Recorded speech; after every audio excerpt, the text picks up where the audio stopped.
तुम जो हमेशा एक चीज़ मुझे बार बार पूछते रहते हो कि ये काम मैं करूं कि ना करूं, करूं कि ना करूं, कि तो मेरे बच्चे काम करना, मेरे सामने तो बैठना और साई सच्चरित्र को ध्यान से पढ़ना। तुम्हारे हर सवाल का जवाब मेरे साई सच्चरित्र में ही है।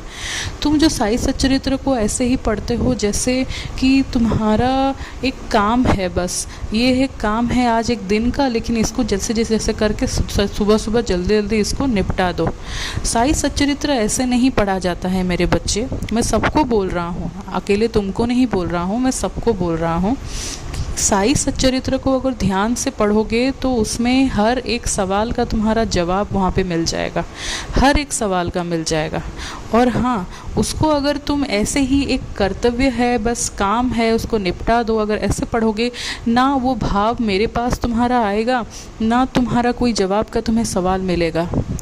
कुछ भी कोई भी सवाल, कोई भी कुछ भी नहीं होगा, ना वहाँ पे तुम्हें जवाब मिलने जा रहा है, ना सवाल मिलने जा रहा है, कुछ भी नहीं होगा। लेकिन हाँ, और तुम अगर जैसे तुम ऐसे पढ़ोगे तो तुम्हारा दिन भर तुम्हारा मन हमेशा बेचैन रहता रहेगा, हमेशा तुम मन में हमेशा उथल पुथल होता रहेगा कि करूं तो क्या करूं, करूं तो क्या करूं, क्योंकि साई सच्चरित्र तुमने ध्यान से पढ़ा नहीं।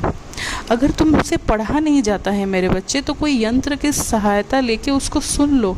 अगर तुम कान में भी सुन रहे हो तो वो भी बहुत अच्छा बात है, लेकिन अगर पढ़ रहे हो दिया जलाकर तो उससे बड़ा कार्य कहीं नहीं है।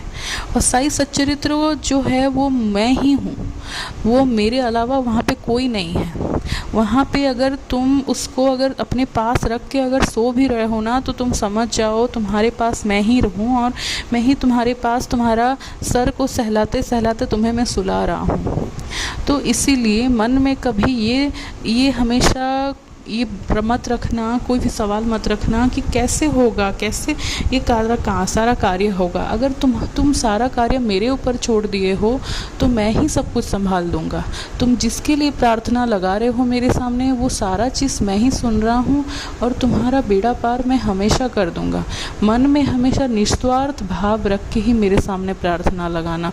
अगर तुम्हारे मन में अगर स्वार्थ आ जाएगा कि मैं ये कार्य किसके लिए कर रहा हूँ तो उसके बदले में मुझे उससे वो चीज़ चाहिए, तो मेरे बच्चे ना वो प्रार्थना मैं स्वीकार कर पाऊँगा, ना तुम्हारा कोई भी मनसा मैं पूरी कर पाऊँगा।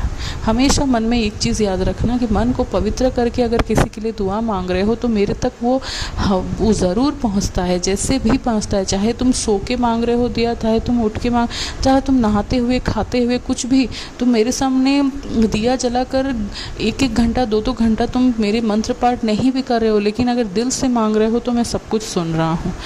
तुम खुश रहो मेरे बच्चे, हमेशा खुश रहो।